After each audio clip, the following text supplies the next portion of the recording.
Wa in tuti' aktsara man fil ardi yudilluka an sabilillah iyattabi'una illa dhanna wa in hum illa yakhrusun. Jadi ini menunjukkan sekali lagi Quran mempertegas bahwa Quran itu tidak mengikuti konsep suara terbanyak. Quran atau Islam memang demokratis ya. Demokratis artinya memberikan kebebasan kepada setiap orang untuk memilih jalan kebenaran yang ingin dia lalui. Dia bisa memilih taat atau tidak taat. Manusia juga boleh dan bisa menentukan mau beriman atau tidak. Aminu aula tu'minu. Silakan, kata Allah. Tetapi dalam konsep demokrasi modern yang mengikut suara terbanyak, Islam tidak. Karena suara terbanyak dalam Islam tidak selalu benar. Tidak selalu benar. Kebenaran dalam Islam itu standarnya bukan suara orang terbanyak. Tapi kebenaran dalam Islam itu standarnya adalah standar Allah dan Rasul-Nya. Dan sejarah membuktikan bahwa betapa sering kebenaran itu sendirian. Betapa sering sejarah membuktikan kebenaran berhadapan dengan mayoritas pandangan manusia. Jadi Allah dan Rasul-Nya bahkan kadang sendirian sama sekali. Lonely di dunia ini. Ada satu nabi yang bahkan tidak punya pengikut satupun. Ada. Jadi ada satu nabi yang sama sekali tidak punya pengikut. Kenapa? Ya karena mayoritas umat manusia memang berada dalam kerusakan dan memang itulah fungsi Nabi Rasul diturunkan loh. Untuk memperbaiki urusan agama, memperbaiki akhlak manusia. Nah itu berarti kan kalau misinya memperbaiki, berarti kondisinya kan tidak baik, kan gitu. Logikanya kan begitu. Kalau misi Nabi Rasul itu memperbaiki urusan agama, berarti agamanya telah diselewengkan, rusak. Kalau misi Nabi Rasul itu memperbaiki akhlak, berarti akhlak manusia sudah gak karu-karuan, gitu. Harus begitu memang logikanya. Lah karena Nabi Rasul itu misinya memperbaiki, maka yang diperbaiki tentu kontra. Karena misi Nabi Rasul itu meluruskan, maka tentu yang bengkok-bengkok itu nggak mau diluruskan. Sehingga kadang berbalik. Yang bengkok-bengkok itu nganggep bahwa Nabi Rasul itulah yang bengkok. Yang sesat-sesat itu menganggap bahwa Nabi Rasul itulah yang sesat. Dan banyak ayat-ayat itu tentang bagaimana Nabi Rasul dianggap sesat, dianggap kejinan, dianggap macam-macam. Ini menunjukkan satu skema bahwa memang sejak dulu begitu. Kebanyakan orang itu malah justru salah. Ayat ini menjelaskan kepada kita. Maka dari lembaran sejarah itu yang berulang kali membuktikan bahwa kebenaran itu tidak selalu disukai oleh banyak orang, maka kita di sini sekarang yang diwarisi Al-Quran harus hati-hati. Ayat ini surat Al-An'am ayat 116 ini memberi kita warning sekaligus clue, ya, peringatan sekaligus petunjuk bahwa hati-hati kamu. Pertama, petunjuknya adalah tidak semua orang yang berjumlah banyak itu benar dan baik, karena standar benar baik dalam Islam itu standarnya Allah, meskipun harus sendiri. Warningnya atau nadhironnya adalah kamu jangan mengikuti kebanyakan orang. Kebanyakan orang itu belum tentu baik, bahkan kebanyakan orang bisa jadi yudilluka an sabilillah. Jadi di sini disebutkan a'udzubillahi minasyaitonirrajim, ayat yang kita pelajari surat Al-An'am ayat 116 ini, wa in, dan jika tuti kalian mengikuti aktsaro, kebanyakan mangfil ardi, orang di muka bumi. Kalau kalimatnya man ini kan domir siapapun ya.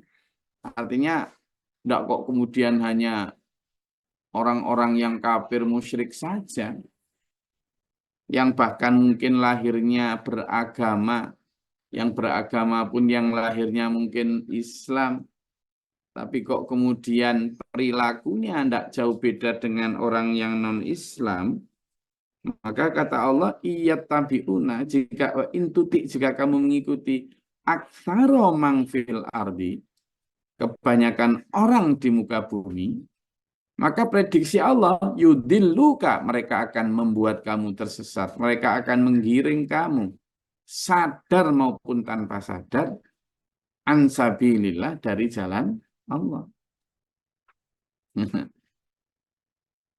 Ini enggak bisa gitu, belum tentu. Ini Allah yang dahulu.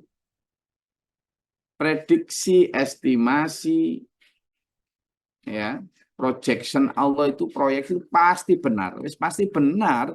Pertama, itu berdasarkan catatan sejarah yang berulang-ulang terjadi. Kedua, ya fakta-fakta tadi bahwa memang Nabi Rasul diturunkan untuk memperbaiki kerusakan, dan kerusakan ya selalu menjadi antitesa dari kebenaran. Dan yang pertama, tentu yang paling utama, Allah menyatakan dan pasti benar adalah karena ya Allah pencipta kok, Allah maha tahu kok. Itu as-sami'ul alim, maha mendengar, maha mengetahui.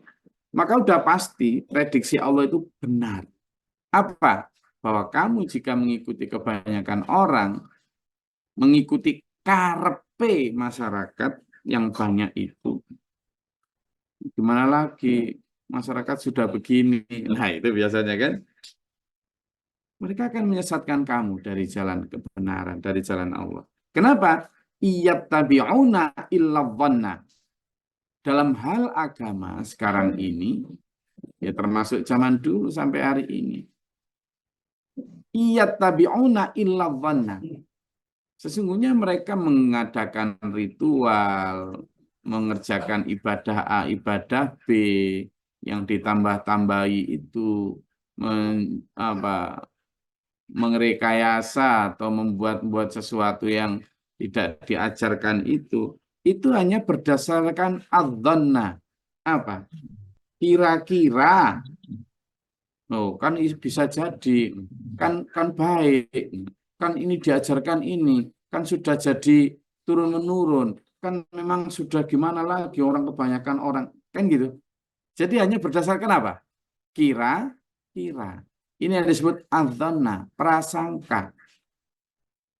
Prasangka. Kalau saya pakai wasilah patung ini, kayaknya sembahyang saya sama Allah itu makin khusyuk deh. Nah, gitu. Kalau saya melakukan ini, kayaknya Tuhan akan senang deh. Nah, gitu. Gak apa-apa, kan baik. Padahal kebaikan itu bukan berdasarkan apa yang kita sukai, apalagi hanya berdasarkan karena banyak orang melakukan. Kebanyakan itu atau kebaikan itu harusnya berdasarkan apa yang Allah tentukan, ini baik, ini tidak. Jadi hanya prasangka. Wa inhum illa yakhrusun. Dan yang kedua, mereka ini hanya berdasarkan kebohongan-kebohongan. Apa yang dimaksud dengan kebohongan? Apa yang Allah sampaikan, itu kan dalam Al-Quran sudah ada. Termasuk kitab-kitab Taurat dulu. Mereka kadang para ulama Yahudi, ya kan, mereka mengatakan ini adalah dari Allah gitu. Padahal itu bukan dari Allah. Ada itu.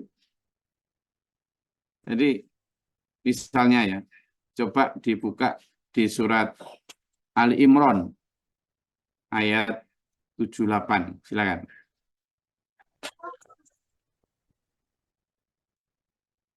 Silakan.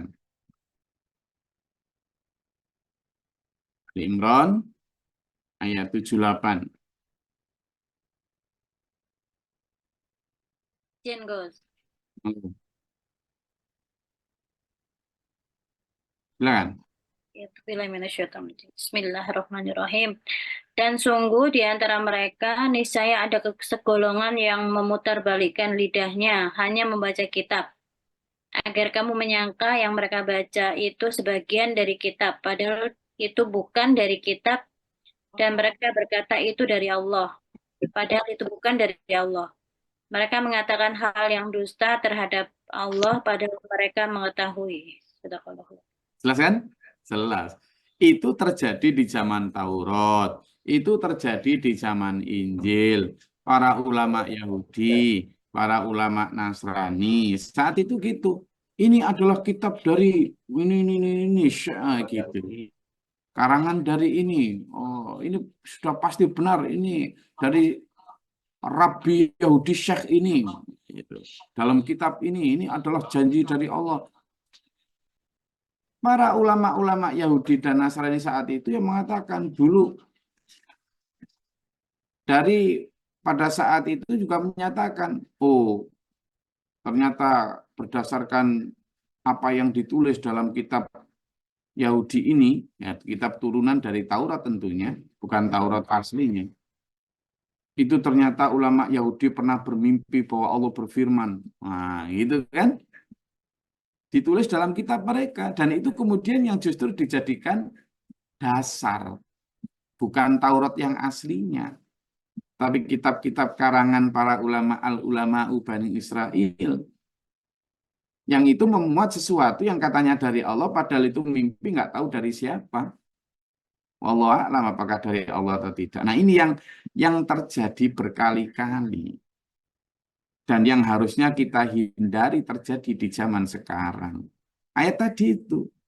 Jadi illa yakhrusun yang dimaksud kecuali mereka mengikuti kebohongan-kebohongan. Kebohongan yang disebarkan oleh siapa? Ya kebohongan yang disebarkan oleh para pemuka agama mereka. Dan itu sudah terjadi. Saya hanya menyampaikan ayat loh ya dulu. Iya. Jadi yang dibaca Budiah tadi dalam surat Ali Imran ayat 78 di situ disebutkan. Dan demikianlah gitu kan. Ada segolongan orang-orang ahli agama mereka, tokoh masyarakat mereka yang membaca kitab seolah-olah itu isi kitab, padahal tidak. Gitu. Ya, di masa itu kalau misalnya orang-orang Yahudi ya dengan bahasa Ibrani mereka, kalau sudah dengan bahasa Ibrani, karena kitabnya kan pakai bahasa Ibrani itu, udah masyarakatnya menganggap bahwa wah ini pasti firman Allah ini, kan gitu. Karena apalagi dibacakan oleh para ulama Bani Israelnya. Padahal tadi bukan, itu karangan dari kitab mereka sendiri. Kan gitu. Demikian pula ketika ulama-ulama Nasrani, ketika mereka ahli dalam bahasa Kipti, kan gitu. Injil dalam bahasa itu, maka ketika para ulama Nasrani menjelaskan ini adalah firman Allah begini, padahal sebenarnya mereka tambah dan mereka kurangi. Ya, mengatakan itu dari kitab, padahal bukan dari kitab. Mengatakan itu firman Allah, padahal bukan dari firman Allah.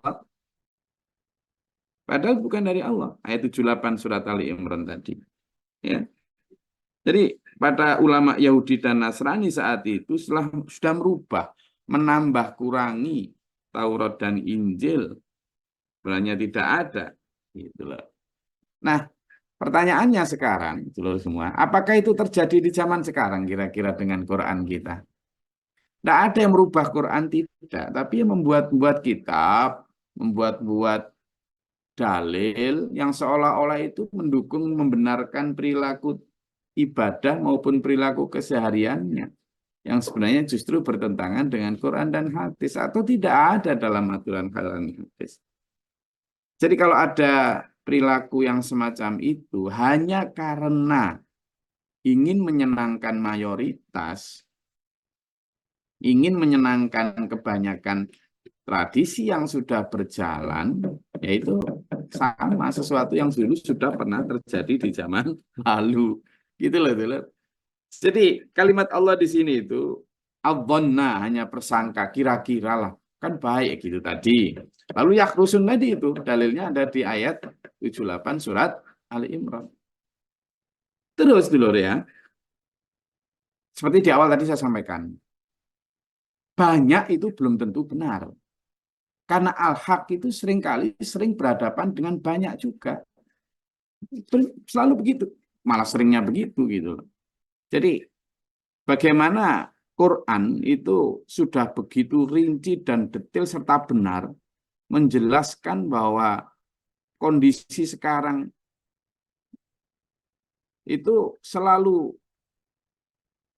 cocok pas gitu loh. Cocok pas gitu, ya kan?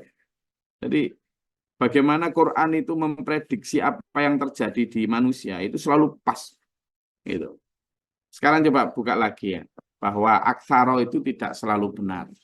Buka di surat ayatnya sama, ayat 78. Kalau tadi Ali Imran, ayat 78 tadi. Sekarang Az-Zukhruf, ayatnya sama, 78.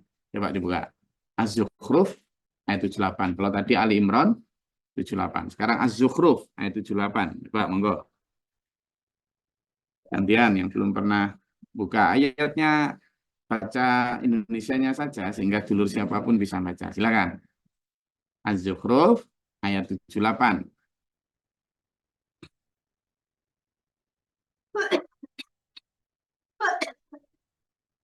Sudah kepanggil? Yang belum pernah baca-baca nih, kita dorong untuk bagian. Silakan, Bu Babi. Bismillahirrahmanirrahim. Sungguh kami telah datang membawa kebenaran kepada kamu. Tetapi kebanyakan di antara kamu benci pada kebenaran itu. Shadaqallahul adzim. Nah, udah pas dah? A'udzubillahi minasyaitonirrajim. Bunyinya Arabnya begini. Laqad ji'nakum. Laqad itu sungguh telah. Lamnya itu artinya sungguh. Itu lam takkid namanya kalau dalam ilmu nahwu. Lam takkid. Laqad sungguh telah. Qad itu telah. Ji'nakum. Kami datangkan kepada kalian. Bil haqqi, kami datang kepada kalian ya. Kami itu siapa ya? Para rasul, para nabi yang diutus Allah dengan membawa Quran. Bil haqqi, dengan kebenaran. Apa kebenaran itu? Ya Taurat, Injil, Quran, ya, dan kitab-kitab suhuf dulu sebelumnya yang dimiliki para nabi. Suhufi Ibrahim, kan? Suhufi Musa, Suhufi Ibrahim, Suhufil Ula. Termasuk sampai Taurat, Injil, Quran membawa kebenaran itu. Walakinna, dan akan tetapi lil haqqi, terhadap kebenaran itu, aktsarokum, kebanyakan kalian, walakinna aktsarokum, kebanyakan kalian, lil haqqi, terhadap kebenaran itu, karihun, tidak suka. Yang ngomong bukan Gus Glory, itu Gusti Allah. Gitu loh, bukan Gus Glory. Sambian baca sendiri dan sejak dulu.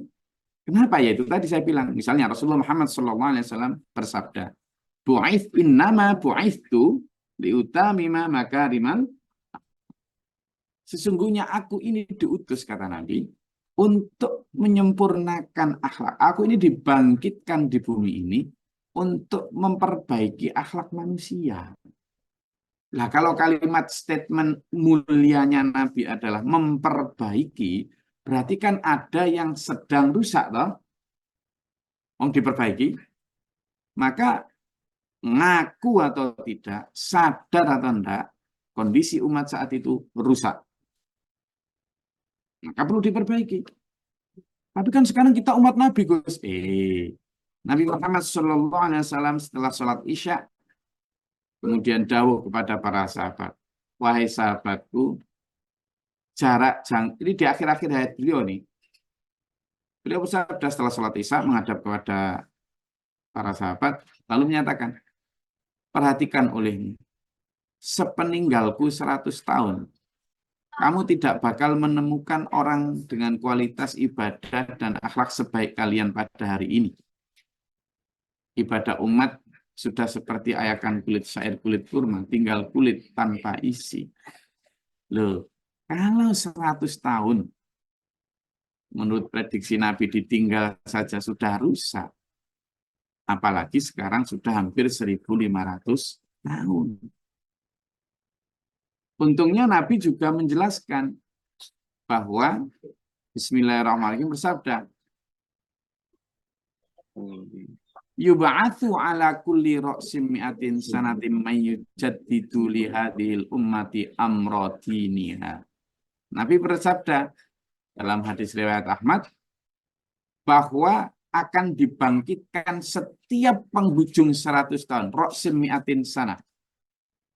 May yujaddidu, man orang yujaddidu yang memperbaharui li hadhil ummah untuk umat ini amra diniha, untuk urusan agamanya. Berarti dengan hadis awal tadi 100 tahun rusak, urusan agamanya ditambah, dikurangi, bid'ah bermacam-macam segala macam. Lalu Allah mengutus tuh pelanjut atau pewaris Nabi Muhammad SAW sebagai pemperbaharui. Tapi kebanyakan lagi-lagi para mujadid ini, mayujadid itu disebut mujadid, reformis pembaharu. Ini kebanyakan ditentang sama mayoritas umat Islam sendiri. Maka banyak kan tokoh-tokoh di masa lalu yang kemudian dicaci maki, bahkan dibunuh. Imam Ghazali misalnya. Misalnya anggaplah beliau seorang mujadid. Wah, ditentang habis. Dianggap sesat, diusir. Oleh siapa? Ya oleh kekhalifahan Islam saat itu. Demikian pula Imam Hambal semuanya. Dia kan disiksa sama pemerintah Islam. Jadi para reformis saat itu. Kalau misalnya di negara kita, Pangeran Diponegoro, Jenderal Sudirman, selain beliau seorang pejuang kemerdekaan, kan juga seorang reformis. Ya kan? Buya Hamka, dan seterusnya. Maka ini yang patut kita sadari bahwa kebanyakan belum tentu benar. Dan kita harus konsisten dalam kebenaran itu ya. Inna rabbaka wa'alamu mayudillu an sabilihi wa wa'alamu bil muhtadin. Sungguhnya Tuhanmu lah yang tahu siapa yang mendapat petunjuk, siapa yang tersesat dan jalannya, dan siapa yang berada dalam kebenaran. Itu Allah yang maha tahu, bahkan lebih tahu. A'lamu. 2 kali di situ. Inna rabbaka wa'alamu mayudillu an sabilihi wa wa'alamu bil muhtadin. Fakulu mimma dzukira smullahi alaihi in kuntum bi ayatihi mu'minin.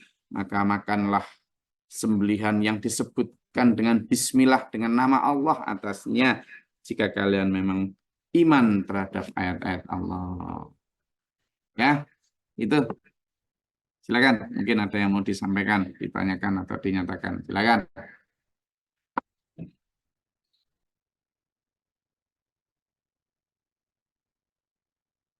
Enggak, kalau ada tanggapan dari paparan saya tadi, baik pertanyaan maupun pernyataan, silakan.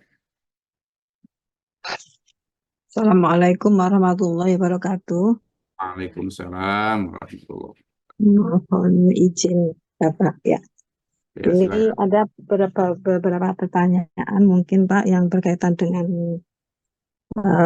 tafsir yang sudah beberapa kali saya ikuti.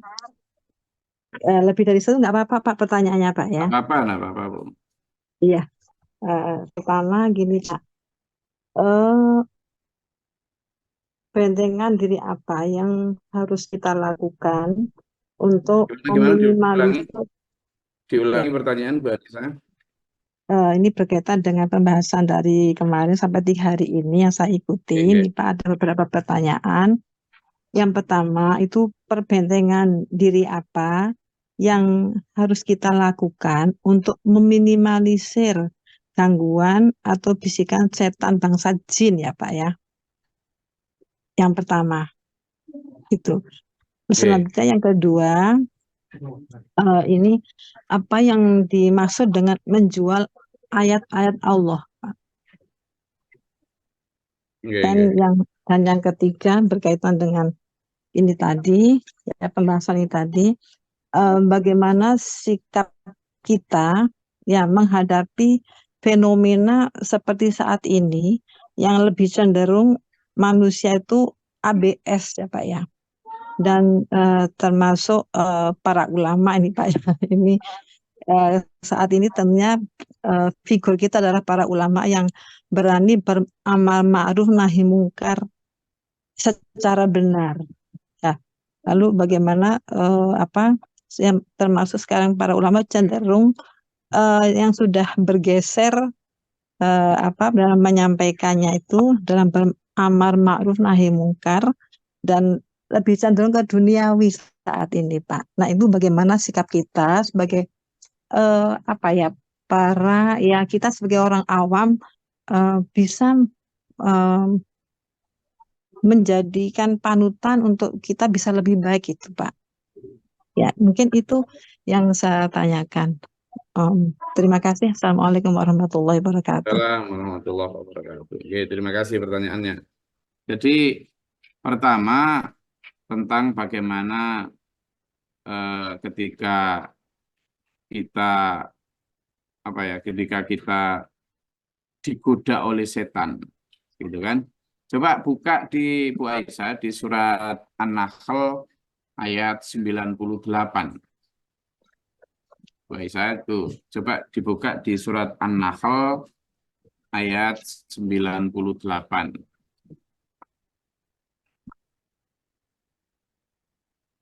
Sudah ketemu? Surat An-Nahl ayat 98. 98 Pak ya. Oke, monggo. Ya.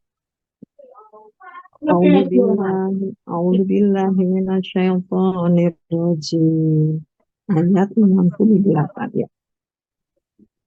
Dia Lut berkata, sesungguhnya mereka adalah tamuku. Maka jangan kamu mempermalukan aku.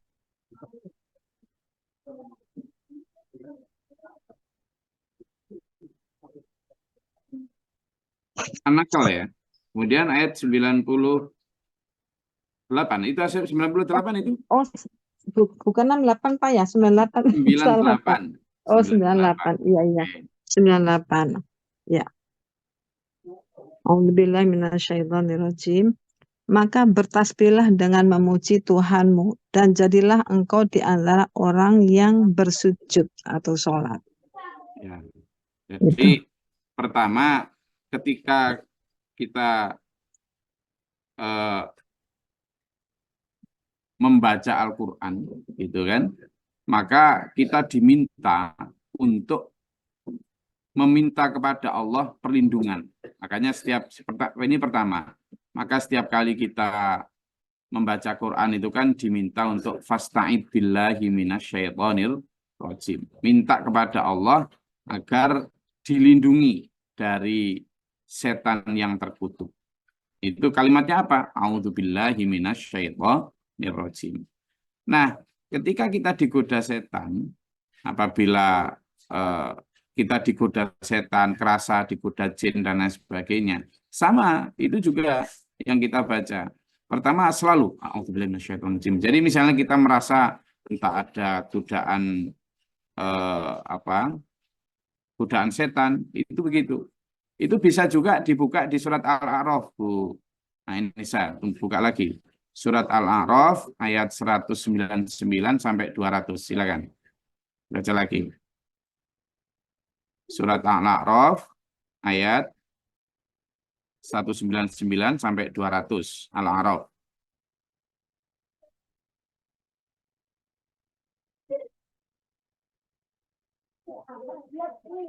Ketemu? Mungkin dibantu yang lain juga enggak apa-apa. Al-A'raf. A'udzubillahi minasyaitonirrajim. Jadilah pemaaf. Jadilah pemaaf dan suruhlah orang mengerjakan yang ma'ruf serta jangan pedulikan orang-orang yang bodoh. Ayat 200-nya, dan jika setan datang menggodamu, maka berlindunglah kepada Allah. Sungguh, Dia Maha Mendengar, Maha Mengetahui. Nah, itu. Jadi ketika setan, Quran sudah memberikan jawaban lengkap. Ketika kita merasa digoda setan, digoda jin, dan sebagainya, pelindungannya bukan kepada siapa-siapa, ya minta kepada Allah. Itu juga disebutkan dalam surat Fussilat ayat 36. Ya, surat Fussilat ayat 36. Kalau tadi kan digoda setan dari orang dalam bentuk manusia, dalam bentuk jin, sama. Nah, ayat yang dibaca untuk minta doa itu aja sudah, nggak usah aneh-aneh yang baca-baca aneh. Surat Al-Fatihah, Al-Ikhlas, Al-Falaq, An-Nas, itu yang dibaca, dan itu ada hadisnya itu. Ada hadisnya dalam itu hadisnya sahih itu. Ketika kita, dan memang asbabun nuzul dari surat Al-Falaq maupun An-Nas terutama itu sudah, itu dibaca dengan penuh keyakinan, dengan tahu artinya insya Allah nanti ya. Lalu yang kedua, tentang orang yang memperjualbelikan ayat Allah. Ya, tadi tambahi surat Al-Fussilat tadi ya. Orang yang memperjualbelikan ayat Allah ini dalam apa ya, ayat dalam Al-Qur'an banyak sekali. Dalam memperjualbelikan ayat Allah ini artinya ayat-ayat yang menjelaskan tentang ini itu banyak sekali. Nah, misalnya dalam surat Ali Imran ya, ayat 187. Coba di Ali Imran ayat 187. Kemudian Ya. juga Al-Baqarah ayat 41, nanti silakan dibaca sendiri. Kemudian surat Al-Baqarah ayat 41, kemudian juga surat Al-Baqarah ayat 174 ya. Semuanya itu bicara tentang betapa manusia zaman dulu saja itu sudah banyak yang memperjualbelikan ayat Allah. Artinya apa? Mereka ini pertama ada 3 ciri itu Bu Anissa dan seluruh dulur. Pertama, mereka mengatakan seperti tadi, seperti yang dibaca di awal ayat surat Al-Imran 78, mereka mengatakan apa yang tidak dari Allah seolah-olah dari Allah dengan membuat kitab-kitab yang lain. Ya, terjemahan. Yang kedua, mereka menutupi, menyembunyikan. Misalnya ayat tentang sebenarnya hukum rajam di masa Taurat itu ya dirajam, tapi mereka ganti dengan enggak rajam, cukup dengan dicambuk misalnya. Itu disembunyikan. Ya kan? Tidak dicandakan. Lalu yang ketiga, itu dengan dicampur adukkan. Talbisul haqqa. Ada yang taktumul haqqa, ada yang kemudian yang ketiga talbisul haqqa bil batil. Mencampur adukkan. Ada doa-doanya tetap ritualnya seperti yang diajarkan oleh Allah, tapi ditambahi dengan ritual menurut tradisi, dicampur. Nah, model-model semacam itu, 3 hal itu, mulai dari yang membuat-buat, gitu kan. Kemudian yang membuat-buat ini ada banyak. Jadi di situ disebut yaftaru, ya kan? Iftaro atau yaftaruna. Mereka membuat-buat. Gitu. Seolah-olah itu dari Allah. Yang kedua adalah mereka taktumul haqqa, menyembunyikan hak yang benar. Lalu yang ketiga, mereka talbisul haqqa bil batil. Jadi di masa umat Nasrani Yahudi saat itu juga sering sudah terjadi begitu. Nah sekarang, wallahu a'lam, kita bisa lihat sendiri-sendiri, saya tidak mau menuduh, tapi bisa dilihat sendiri. Apakah ada yang sudah membuat-buat seolah-olah itu dari kebenaran ajaran padahal tidak? Apakah ada yang kemudian menyembunyikan misalnya jilbab yang aslinya wajib dibilang tidak wajib? Apakah ada yang begitu? Yang ketiga, apakah ada yang mencampur adukkan itu? Nah, gitu. Jadi itu. Terus yang ketiga pertanyaan dari Bu Anissa tentang apa upaya kita untuk itu? Ya, pertama mintalah kepada Allah, diberi petunjuk kepada Allah. Minta siapa sih ya Allah orang yang benar-benar engkau tunjuki itu. Pertama itu studi kontemplasi atau minta petunjuk pada Allah, itu yang paling mujarab karena petunjuk Allah. Jadi jangan hanya karena viral, jangan hanya karena terkenal, ketika mengikuti guru atau pemimpin agama. Yang kedua adalah studi komparasi. Studi komparasi itu studi atau cara dengan membandingkan. Dengan membandingkan teladan utama kita siapa? Nabi Muhammad Sallallahu Alaihi Wasallam dan para sahabatnya. Gimana perilaku mereka? Coba bandingkan dengan yang sedang sampean teliti. Misalnya Gus Glory atau Gus Juwarno. Itu coba diteliti. Gimana kehidupan kesederhanaannya, gimana inti ajarannya, ajakannya, teladannya. Jangan hanya karena ucapannya. Kalau ucapannya orang bisa memanis-maniskan, kan gitu. Jadi komparasinya kepada beliau Rasulullah Muhammad SAW dan para sahabat. Lalu komparasikan juga dengan antara mereka yang sedang hendak sampean pilih itu kan banyak pilihan. Setelah studi komparasi, kemudian studi literasi. Apa studi literasi? Dengan literasi Al-Quran, hadis, standar kebenaran kita itu Al-Quran, hadis. Cocokkan saja.